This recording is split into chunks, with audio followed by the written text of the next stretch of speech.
সামনে বাংলাদেশে আমাদের জন্য ভয়াবহ সে আরেকটা সিপাহী বিপ্লবের করুণ প্রতি অপেক্ষা করছে।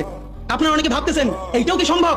জামাতের ভাইয়েরা অনেকে বুঝে না, বলে কি করে সম্ভব? মনে করাই দেই, শহীদ নিজামী মুজাহিদ সাহেবেরা মন্ত্রী হিসেবে সর্বশেষ যখন সম্ভবত 2006 বা 2007 মন্ত্রী ছিলেন, বলেন তো তার কয় বছর পর তাদেরকে ফাঁসি দেওয়া হইলো? 10 বছর লাগে নাই। রানিং ফুল মন্ত্রী ছিল, লক্ষ লক্ষ মানুষ তাদের সাথে ছিল, তাদের মন্ত্রণালয়ে একটা পয়সার দুর্নীতি বের করতে পারে নাই। 10 বছরের মধ্যে মন্ত্রিত্বের পর তাদেরকে ফাঁসি দেওয়া শুরু হয় নাই, তাদের সন্তানরা তাদের জানাজাটা পর্যন্ত করতে পারে নাই। সংখ্যা দিয়ে হয় না ভাই, কোটি কোটি মানুষ দিয়ে সবকিছু হয় না। আজকে আপনারা প্রথম আলোর বিরুদ্ধে বলেন, এই যে আসার সময় বলতেছিলাম শায়েকরে, প্রথম আলোর প্যারালাল কাছাকাছি একটা পত্রিকা কি আমরা দাঁড় করাইতে পারছি? অনেকে বলে আমার দেশের কথা, আজকে শুধু বলি পরশু জানলাম প্রথম আলোর 10 ভাগের 1 ভাগ বিনিয়োগ এবং আর্থিক সংগতি আমার দেশের নাই।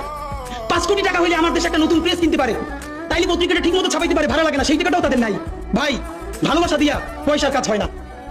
50,000 টাকা যেই লোকটার স্যালারি, এই কাজ যদি 20,000 টাকা দিয়ে করাইতে চান, কোনদিন 50,000 টাকা রিপোর্ট এবং স্কিল আপনি পাবেন না। ওই 50,000 টাকাই লাগবে। মানুষ মাগনা কাটে 3 দিন, একজনের দাওয়াত খাওয়ায় 2 দিন 3 দিন, তারপরে আর চলে না। আমাদের আর্থিক যোগ্যতা অর্জন করতে হবে, আমাদের অনেকগুলো প্রতিষ্ঠান লাগবে, একটা প্রতিষ্ঠান না। আমাদের ভাইদের সমস্যা কি জানেন?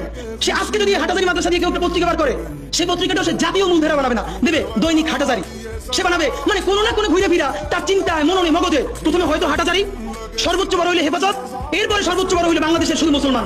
ভাইরা, এই মুসলমানের বাইরের যে জনগোষ্ঠী, সেটা কি আপনার না? আপনি ভাবেন এই দেশের আপনি প্রধানমন্ত্রী, তারপরে ভাবেন আপনার জনগোষ্ঠী কারা, আপনি সেরকম চিন্তা করেন। সুতরাং আমি কথায় অনেক ভুলভ্রান্তি বলতে পারি, কিন্তু বিশ্বাস করেন আমার কলিজা চিল্লেও আপনারা শুধু যেটা পাবেন সেটা হইল আমি চক্ষু বন্ধ করে দেখতে পাই। আমরা যদি যোগ্যতা নিয়ে 5-10 বছরের মধ্যে দাঁড়াইতে না পারি, এই ভিডিও, এই ছবি, এই শহীদ পরিবার, এই আহত, এদের জীবন তো শেষ, এদের পরবর্তী জেনারেশনকে পর্যন্ত কি ভয়ানক গণহত্যার শিকার হইতে হবে আমরা চিন্তাও করতে পারতেছি না। সুতরাং বাংলাদেশের স্বাধীনতা, সার্বভৌমত্ব, বাংলাদেশের ইসলাম এবং মুসলমানকে বাঁচাইতে হইলে আমাদেরকে তুমুল যোগ্যতা অর্জন করতে হবে। এই মাদ্রাসা শিক্ষিত জনগোষ্ঠীর মধ্যে হাজার হাজার ছেলে লাগবে যারা সিএনএ